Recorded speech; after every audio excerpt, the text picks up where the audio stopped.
Today there are between 20,000 to 24,000 tanning salons across the United States and about 22 million plus customers that visit them per year. Personally, I have visited about 5 or 6 different tanning salons and have noticed that some are better than others. Throughout the history, according to the IndoorTanningAssociation.com, about 10% of America visits a tanning salon every year for reasons such as therapeutic, medical, or just to catch a quick tan. And although throughout the history indoor tanning has developed significantly, there are still positives and negatives that are involved with it. I'm going to introduce you to the history of indoor tanning and the pros and cons that come along with getting this envied tan. Throughout history, indoor tanning has been having tan skin has been in and out of the fashion world, and according to kidshealth.org, up to 80% of Americans agree that having tan skin makes them look better.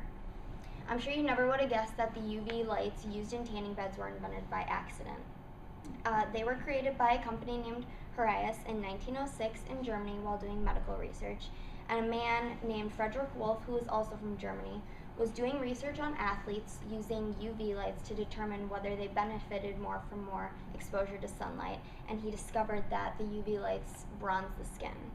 So he created tanning beds.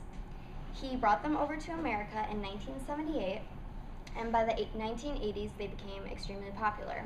And the first beds that he created in Europe were using high UVB lights, which is bad for your skin and damages it more. So he created it so that it uses more UVA lights, which bronzes the skin more.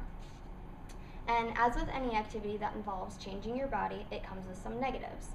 One negative is that it can increase your risk for skin cancer. And according to skincancer.org, it can increase your chances of getting melanoma by 74%. And some ways that you can check for if you have skin cancer or not is that if you have a mole on you, it's the border of it is irregular, the color is not normal, and it's bigger than a normal.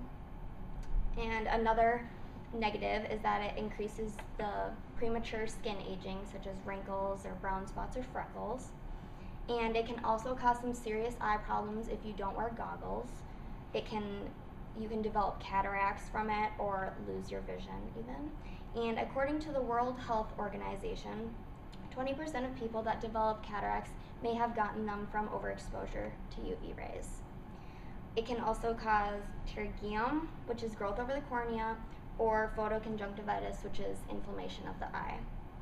And indoor tanning can also suppress your immune system, and it can cause addiction, which is called having tanorexia. When you're exposed to too much UV, it can destroy the melanin in your skin, and you can be at greater risk for developing skin cancer from it if you burn or freckle more easily, or if it runs in your family history. The government noticed all these risks, so they put a 10% tax rate on tanning salons to try to decrease the amount of customers that they get per year. And everyone always seems to point out the negatives in tanning, but there are just as many benefits that you can get from it that help you physically and mentally. The UV rays that are emitted from a tanning bed break down the melanin in your skin, which causes it to bronze, and that's how you get the tan that you want. And in countries or places where the sun isn't around most of the year, you can suffer from vitamin D deficiency, and indoor tanning gives you the vitamin D that you need. It can also clear up your acne, and it creates a base tan, so if you're going on vacation somewhere where there's a lot of UV exposure, it can protect you from burning. And it can also boost your confidence, and it can help with seasonal affective disorder. And indoor tanning is very convenient because it's faster than outdoor tanning, and it's also in a controlled environment, and there are experts there to help you if you need it. It is also very relaxing, and some doctors even prescribe it for medical use, like in skin disorders such as keratosis, eczema, and psoriasis. And after extensive research and personal experience, I will continue to be one of the 22 million customers that visit a tanning salon each year. And now that I've given you a brief history and informed you of the pros and cons of indoor tanning, I hope you've retained some information as to whether it's right for you or not. And throughout the years, it's developed considerably, and there are still positives and negatives that come along with it.